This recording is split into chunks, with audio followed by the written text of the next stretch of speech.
5 सितंबर 2024 गुरुवार सुबह के 10:34 पर सारे दोस्त एयरपोर्ट से बाहर निकले। राइफल ने स्टॉर्म को घूरते हुए पूछा, भाई तू ठीक है? कुछ मेडिसिन चाहिए क्या? स्टॉर्म ने हल्का सा सिर हिलाया और धीमी आवाज में कहा, नहीं रे, जहां रूम बुक किया है वहां चलते हैं, थोड़ा चिल कर लूंगा, सब सेट हो जाएगा। सबने एक दूसरे को कसकर हग किया और अपने अपने रूम की ओर निकल ली। सबने अलग अलग रूम बुक कर रखे थे। स्टॉर्म और राइफल अपने किराए के रूम पर पहुंचे। एक छोटा सा घर था जिसमें एक रूम और डाइनिंग हॉल था, लेकिन क्लीन एंड कंफर्टेबल था। दोनों ने मिलकर अपना सामान सेट किया। बैग रखते हुए राइफल बोला, देख भाई, अगर कुछ अजीब लगे या कोई प्रॉब्लम हो तो बता देना, तू कुछ ज्यादा ही डीप थॉट्स में लग रहा है। स्टॉर्म ने हल्की सी स्माइल दी, चिंता मत कर, मैं फाइन हूं, बस थोड़ा रेस्ट कर लूं, सब नॉर्मल हो जाएगा। थकान और स्ट्रेस से स्टॉर्म ने सोने का प्लान बनाया। वो बोला, भाई मैं थोड़ी देर सो जाता हूं, प्लीज मुझे डिस्टर्ब मत करना। राइफल ने उसकी तरफ देखा, सिर हिलाया और फिर फोन में बिजी हो गया।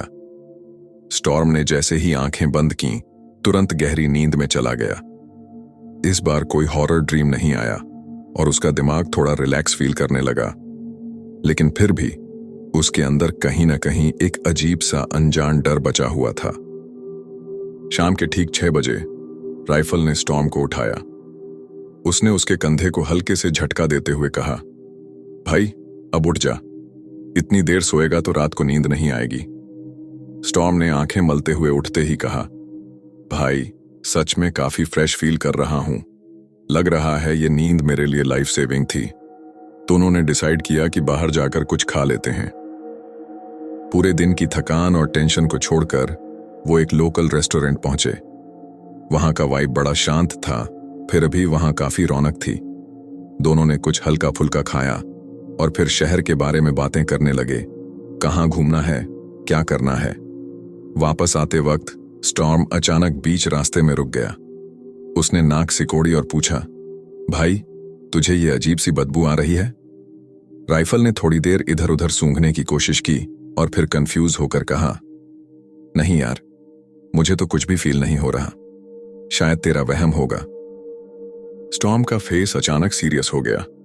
उसने फिर से उस अजीब गंध को महसूस करने की कोशिश की, लेकिन वो जैसे हवा में गायब ही हो गई। उसका दिल थोड़ा अनईजी फील करने लगा। स्टॉर्म ने डरे हुए अंदाज में कहा, भाई कुछ तो गड़बड़ है, ये सिर्फ वहम नहीं हो सकता। राइफल ने उसे गौर से देखा और फिर कंधे पर हल्का थपकी देते हुए बोला, देख तेरा दिमाग शायद ज्यादा सोच रहा है, घर चलते हैं, वहां जाकर आराम कर और अपने नए कॉलेज के सपने देख, सब नॉर्मल लगने लगेगा। दोनों बिना ज्यादा बात किए घर की ओर बढ़ गए, लेकिन स्टॉर्म के अंदर अजीब सी बेचैनी बनी रही। उसे ऐसा फील हो रहा था कि उसके आसपास कोई है, लेकिन दिख नहीं रहा। रात के पूरे 11 बज चुके थे जब दोनों अपने घर पर पहुंचे। स्टॉर्म ने अंदर आते ही कहा, राइफल मैं रूम में जा रहा हूं, तुझे तो अभी नींद नहीं आएगी, तू आराम से टीवी देख, लेकिन आवाज कम रखना। राइफल ने हंसते हुए कहा, ठीक है बॉस, तू टेंशन मत ले, मैं संभाल लूंगा। उसने टीवी ऑन किया और सोफे पर बैठकर टीवी देखने में मग्न हो गया। स्टॉर्म रूम में गया, बेड पर लेटा और चादर ओढ़ ली। कमरे में हल्की लाइट जल रही थी, जो माहौल को थोड़ा नरम लेकिन अजीब बना रही थी। स्टॉर्म आज इतना सो चुका था कि अब नींद आने का सवाल ही नहीं था।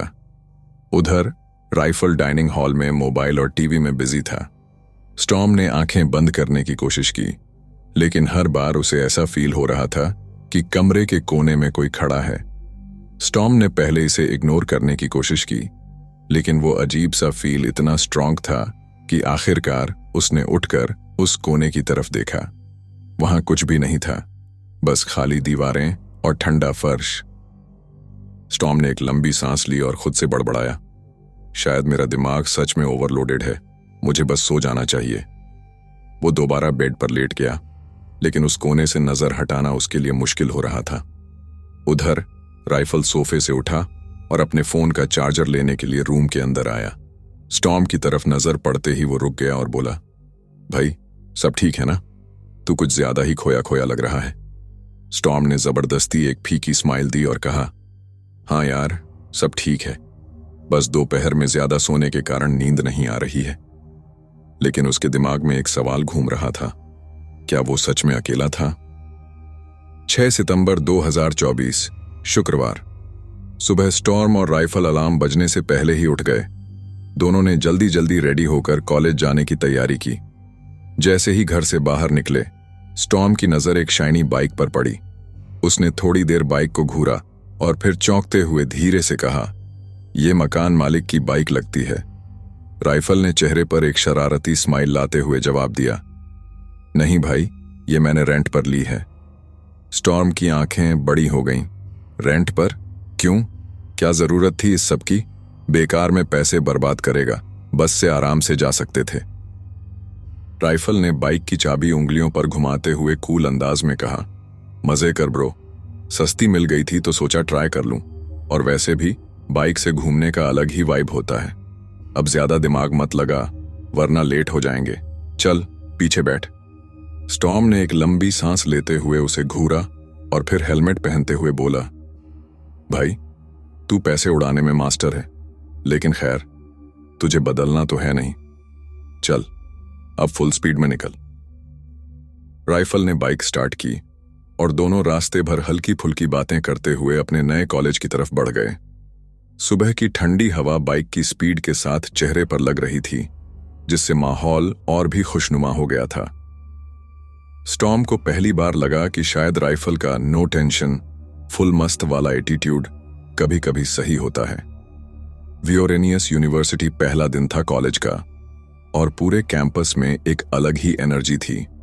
हर तरफ हलचल थी। नए स्टूडेंट्स अपने अपने क्लासरूम का रास्ता ढूंढ रहे थे और पुराने स्टूडेंट्स नए चेहरों का मजाक उड़ाने में बिजी थे। स्टॉर्म और राइफल कैंपस के मेन गेट पर कुछ सेकंड खड़े रहे, फिर अपने अपने क्लासरूम की तरफ बढ़ गए।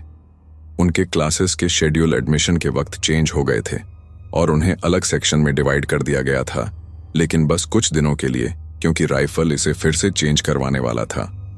स्टॉर्म के बाकी 5 दोस्तों को अलग अलग डेट मिले थे कॉलेज को ज्वाइन करने के, इसलिए वो बाद में आने वाले थे। स्टॉर्म जैसे ही क्लासरूम में एंटर हुआ तो देखा कि हर सीट भरी पड़ी थी। जैसे तैसे एक खाली जगह मिली और वो सबसे पीछे जाकर बैठ गया।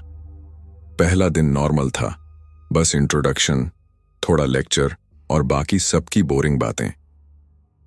ऐसे ही धीरे धीरे कुछ दिन निकल गए और स्टॉर्म ने अपनी रूटीन सेट करनी शुरू कर दी। 6 दिन बीत चुके थे और अब स्टॉर्म के लाइफ में कुछ बदलाव होने वाले थे।